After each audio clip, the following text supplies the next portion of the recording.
Everybody is back again. Thanks for coming back. We're very close to the drinks, but before we go to the drinks, we got one of the last speakers. Actually, we've got two speakers. One of them I don't really have to introduce. That's Corné van Zeijl. If you put on the radio or the television, you see him quite often. He's the chief strategist at Cardano, and after him, Lawrence will finally do the last words before we go to the drinks. But first of all, the floor is for Corné van Zeijl. Corné.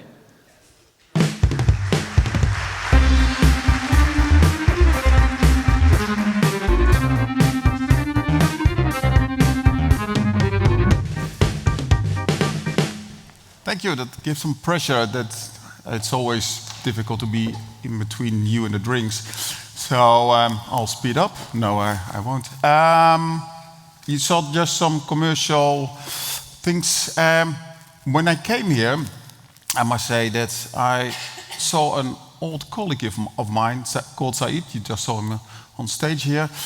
I said, "Oh, nice to see you. When did you leave Actium at that time?"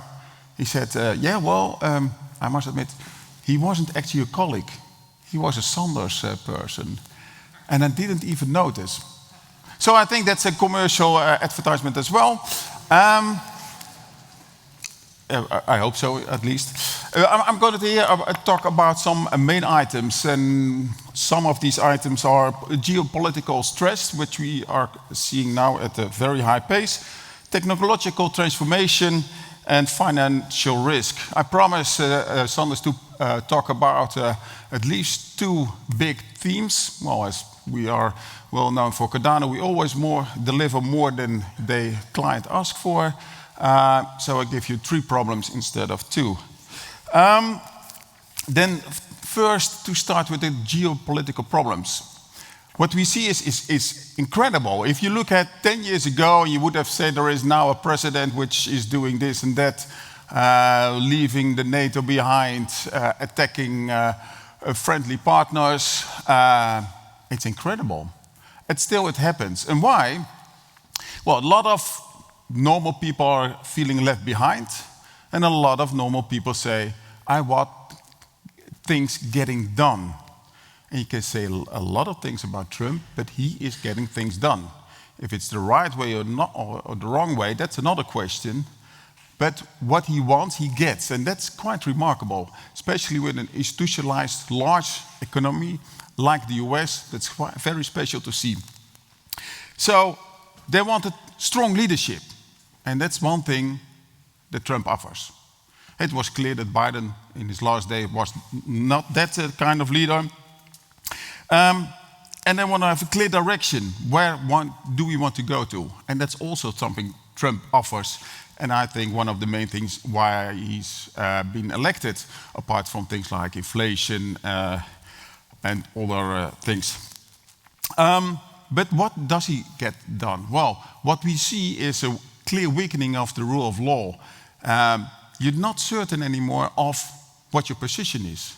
You think, well, I have this position, and then he says, with a small tweet or not, I think differently, and you should act accordingly. So that's a clear difference what you were used to. And as a company, that's the thing that matters. And of course, we have other autocrats where it's quite worse. For instance, Russia or Turkey. I'll come back to Turkey later on. So what is clear that is you shouldn't be sinking in the swamp, and that's one of the things. Because what we have been seeing, for instance, in the Netherlands, we have elections in 1 month's time, and everybody's complaining. I voted for party A, B, or C, and they had that thing in their program, and it didn't happen. Just because you don't have one party, you have 4 parties, and after the next election, maybe a cabinet of 5 parties. And it's quite difficult to get your thing, to see it back in all the politics. So that's an advantage of the US politics. You have 2 parties, and one is deciding which way we are going. In the UK, it's the same, so probably you will see that the same. And you see that different countries as well. A vote for strong leadership. You see it in France, you see it in Germany, also in the Netherlands, but luckily we have so much parties that it's not clear that you will have one big leadership. And that's quite important. So apart from the legal system, which is quite attacked, as you can see, he already has the High Court. And that will depend a lot on the future. Everything at the end will go to the High Court. And that will lead to clear direction. And that's what people wanted. Also, the bureaucratic system is attacked. The healthcare system, he wanted done his way or no way. And he's getting things done at the same time. Also, companies are attacked quite massively. What we have seen in the past weeks or months, he demands a part of Intel. And there is no discussion about it.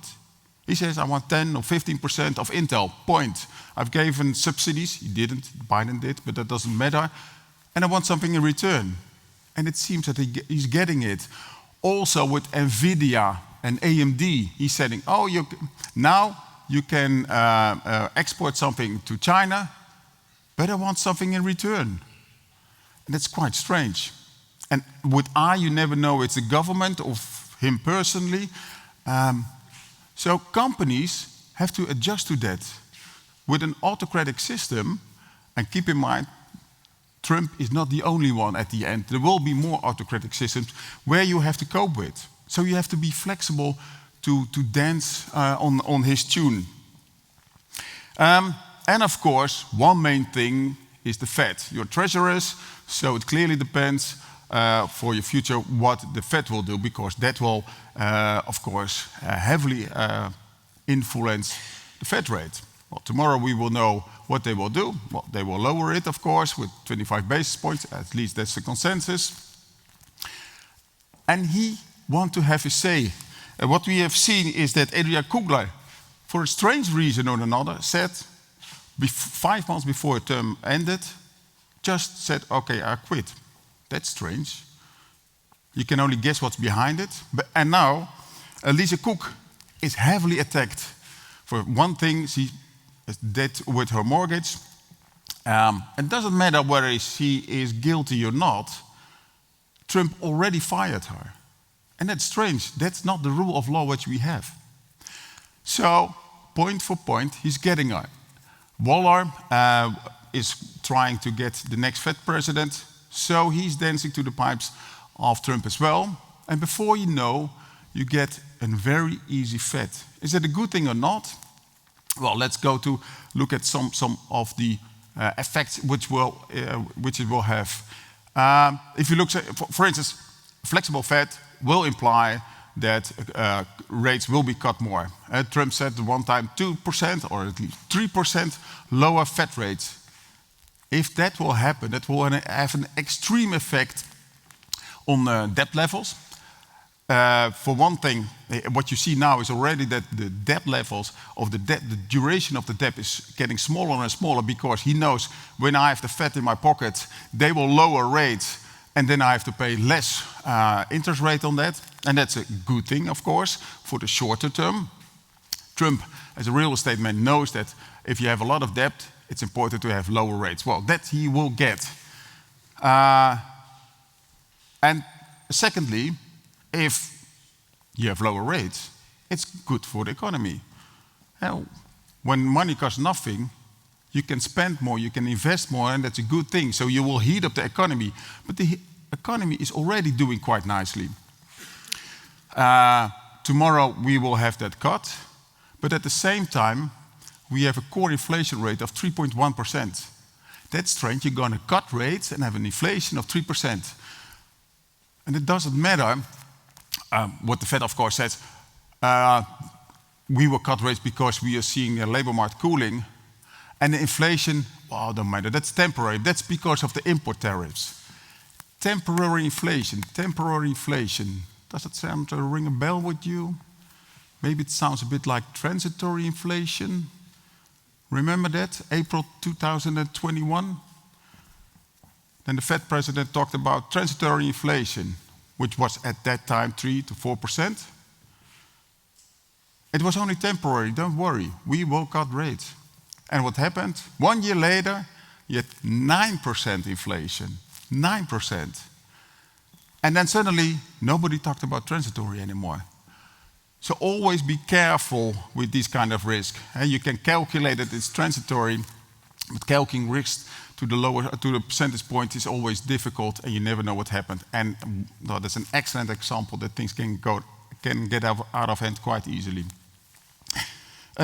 Of course, it will be good for equities. So normally I talk a lot about the equities. I won't do it this time. Investment tips later on during drinks. No, I don't give any investment tips. Sorry for that. But the equity market will be, I see it nicely, because when interest rates are low, what are you going to do with your money? Well, interest rates are low, inflation is high, let's run to equity. So it will be good for equities. And it will be good for the deficits, of course. But at the end, it will be bad for the US dollar. US dollar, one of the main key items for the US dollar is, of course, the rate difference between, for instance, the euro and the US dollar. Euro rates are not going to fall anymore. US dollar rates are going to fall quite massively. So that makes the dollar unattractive, so the dollar will fall. Unfortunately, that's what the consensus is thinking. So I still wonder why it doesn't fall even more. But inflation will be a problem for the longer term. If you have loose policy and economy will run hot, therefore you get secondary effects for that temporary inflation. You get higher inflation at the end. That's a really bad situation. There were some instances where they tried that before. Argentina is a nice example. Didn't work out that well. Turkey as well. Talking about Turkey, I promised to come back to Turkey. I've talked about an autocratic leader. If you look at Erdogan, which came up in 2002, when he was elected, the first 6 years of his tenure were excellent. You saw inflation falling from 33% to 7%. You saw economic growth, 6 to 8%. Excellent. Healthcare system, completely revised. Everybody was happy about the healthcare system. Well, that usually doesn't happen too much. So everybody was satisfied with Erdogan. And why did he pull it off? Because he was an autocrat and he had a clear direction. He said, we're going to do this and that. The problem with autocratic leaders, especially when they're successful in the first part of their period, then they think they know it all. So certainly he became so autocratic that he fired the president of the central bank. That rings a bell. He fired the head of statistical office because he didn't like the inflation rates. Also sounds a bit pretty familiar. So if autocratic leader thinks they know it all, then you have a problem. And I think Trump is already in that phase. Then the second part I want to talk about is that the technological environment we're in. We're talking about AI. You just saw enormous amount of AI. Also this day, robotization. And I think we're at the beginning of the hockey stick. And with the hockey stick, you never know. You know what the hockey stick is, huh? Hockey stick theory is you have a new technological thing, and then suddenly it goes slowly, and suddenly it makes space, and then it blows off. That's what we have seen with the internet. And suddenly everybody's using it, and those who didn't are left behind. And I think we are at the curve of the hockey stick now. And we are seeing it in several areas. Already AI is getting a real foothold in several companies. When you're going to the US, you see that one of the biggest companies of self-driving taxis is Waymo. Waymo is having 250,000 taxi drives a week. That's enormous. And it's going faster and faster. And the impact is that a taxi driver who used to do one of those 250,000 drives doesn't have that specific job anymore. So there, it's getting really into the system. And the taxi drivers, you have 440,000 taxi drivers in the US, at the end will be out of a job. You have one of my friends went to China last week, and when he ordered something to his hotel room, he got a beep, and the beep said, your room service is in front of the door. He opened the door, and there was a robot giving him the food. that implies that the robot was doing a man's job. So the man who would normally do that is now out of a job or doing something else. And you see it, for instance, already in the junior, senior levels in the US. A lot of companies with big back offices are seeing a decline in the junior levels, number of decline in juniors, and an increase, slight increase in seniors. Because when you're developing AI, you need a senior to say something about it, to do what is necessary, to imply what the AI is going to do. But the junior is doing the AI job, and he's getting out of business. And of course, well, we have a lot to do with banks. There was a lot of talk about banks. We'll talk about digital currencies, far more productive payment systems.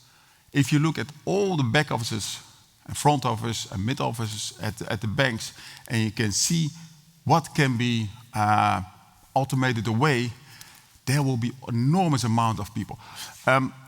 I just recently talked with David Sanders, the CEO of Mercer, with the management of a big insurance company. And they were at the forefront of using AI. And what they're seeing is that they're really pushing their employees to use AI as much as possible. And one tip of mine, if you have employees, try to push them. What can be automated? What stupid jobs you're doing now and can be automated as quickly as possible? And they would love it.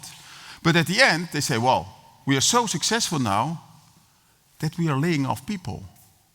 That's productivity, which also implies that you have to think about all those persons which were out of a job.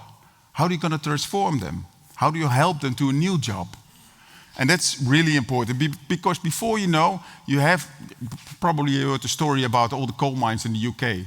You have enormous townships where all the people worked in the coal mines, and suddenly the coal mines were closed. And then what?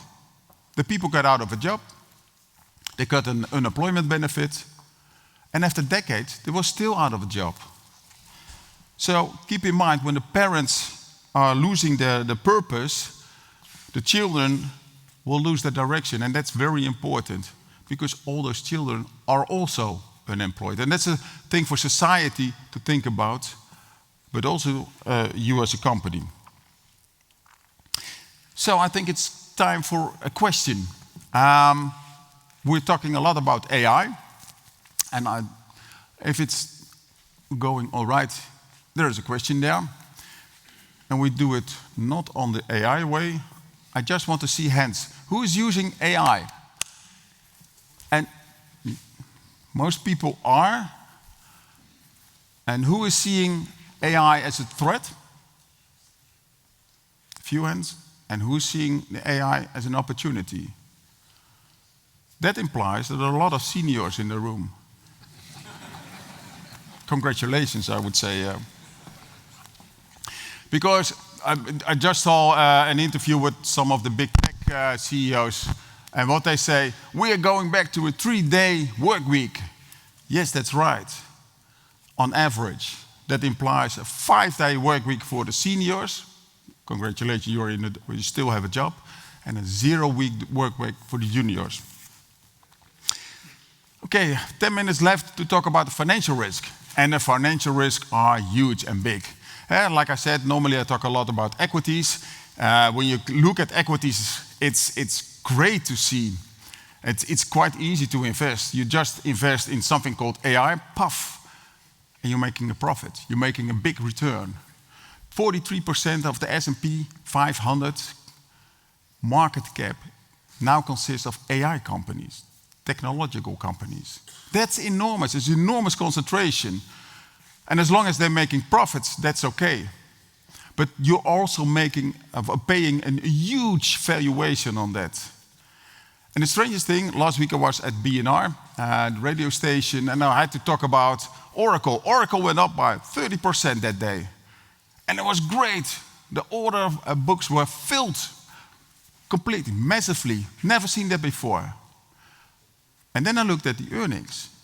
What they did, they took market share of competitors. They took in long-term orders, 5 years ahead. The order book is for 5 years already full. But the earnings went flat, which implies that you're seeing far sharp decrease in margin. And that's not a good thing. But well, it doesn't matter as long as you have the story, AI, growth, order books are filled. Everybody loves it, and the price went up by 30%. Always keep in mind that stories will not go on forever. So that's a risk on the equity sides. But well, equities will go up and go down. It doesn't matter too much. But the main risk nowadays is in debt. Not in equities, but in debt. And debt is always the cause for a big financial crash. That is what we have seen in 2000. All the tech companies at that time were getting a huge amount of money with a lot of debt. And suddenly all the stories were not that great anymore. People want to get their money back, and it imploded. The internet bubble imploded quite fast. And the initial reason was that people wanted the lended money getting back. The same that was at the company side. The same we saw at the consumer side in 2008. Clinton said everybody should own a house. The problem was everybody did. Also the people who couldn't afford it. And that went on from 98 to 2007. And then you saw some small cracks because those people were not able to repay their loans. And certainly that was a problem. And certainly the banks saw that was a problem. So the banks came into a lot of difficulties. And when the banks are in difficulty, you have a difficulty. So society had to solve it. Government had to save all those banks. And then what you saw is that all the governments had to save those banks, and you saw that the debt increase. And then the euro crisis came, and then the corona crisis came. And every time governments lended more, and that was not a problem because interest rates fell. So who's to worry? If interest rates are so low, interest rates were negative. And everybody is saying to this government, why don't you lend even more? But the problem is, with every crisis, they promise, oh, we will get those debt levels lower. Well, in the Netherlands we did. But in France, well, enough discussed about France in the past few weeks, they simply thought, well, why not go on forever? In the US they did the same. Main difference between France is that France already has a very high tax level, so you cannot tax even more. In the US they have a low tax level, but you cannot politically raise that tax. And of course US is a reserve currency, and that's one thing that France doesn't have. So at the end, you will get at a certain point that investors don't trust it anymore. And where is that point? While I was at school, my economics teacher said to me, US debt is far too high, debt will crash. Well, that is some time ago that I was at school, so I don't know even if that economics teacher is alive anymore. And he will be right at some time, but not yet. So it can be a problem tomorrow, it can be a problem in 2 years, it can be a problem 10, 20 years. I don't know. So, 5 minutes to give you some nice, optimistic views with all these problems. Or at least how to avoid those problems. With all the geopolitical problems, with all the geopolitical tensions, you must see it as a boxing fight ring. And there's a huge boxer against you. What you should do, I think, duck away is best. You don't want to get punched in the face by such a big boxer. And that's what a lot of US companies do. Look at Apple. Apple went to the Oval Office to present them an iPhone and some glass thingy. But the glass thingy, or whatever it was on a gold bar of $500,000. That's the way to approach it. That's the way to duck away. And he got some nice things. Qatari did the same. They gave a Boeing 747 of $400 million. Problem is, with autocratic, they're doing what they want to do. Despite the gift of $400 million, last week they got bombed anyway. So keep in mind, the autocratic leader does what he wants to do. But try to duck away as much as possible. It doesn't pay to be very courageous. To look at AI and transformation, technological transformation, look at the way you can be first or be out. That's what you have seen with that insurance company. So push really your employees to do the most at AI part. And if there are layoffs, if people if you have simply too much people and they're out of a job, try to help them, try to transform them, help them to look for a new job with new things. Last week I spoke to a podcast maker. He said, well, I have a problem. AI can do my job now. So what she's making courses how to make a podcast with AI. So therefore, be the first or be out. Because all the podcast makers after her are out of a job and don't have a new one. And then debt, think in scenarios, be flexible, because things will change. And you have to really keep in mind, yes, some time ago, US debt was safe, French debt was safe, and now 75% of the companies are considered more safe and can pay a lower interest rate than the French government. French government used to be top-notch, and now it's been downgraded, and as a company you can lend cheaper than the government. That's strange, but these are the new times. So these are the messages I want to give you. I would like to thank you for your attention to this matter. To quote a big famous president, never seen this below his tweets. Thank you for this attention for this matter. Okay, you're not on true social, I think. Okay. Now that was it for me. Thanks very much. And for the investment tips, you can speak me afterwards during drinks. Thank you. Ik heb één vraag voor jou. Thank you very much, Corné, for these great insights. I do have one question for you where I link back to how we started this day. Earlier this day, I started by looking back 2007, 2008, Lehman, global financial crisis. Also, later on, we looked at the 17th century, tulip mania. Now there is a lot of money still in Bitcoin. It's being integrated in the financial system. We see AI as a kind of gold rush. Can you make a comparison and share your view? Yeah, well, with AI and internet bubble, it's clear that both is a new technology development, and everybody wants to be in it. And the story counts, not the underlying figures. So always look at the data. Always look at the underlying figures. Keep your head cool. Don't run away with all the big stories. And the Oracle example is, I think, quite fine and quite nice to look at. That could be a problem, because at the end you're buying a company because it's making a profit, not because it's a big good idea. But at the end, it all ends in profit, and that was the case in 2000, and that was the case with the tulip bulls as well, and that was the case in what you saw in now as well. You do want, at the end, it's all about the profit. And as long as there's a good story, it's nice. But when there's no real rationale and you're not going to make profit, you're in problems. Makes a lot of sense. Thanks for the great answer. Thanks again.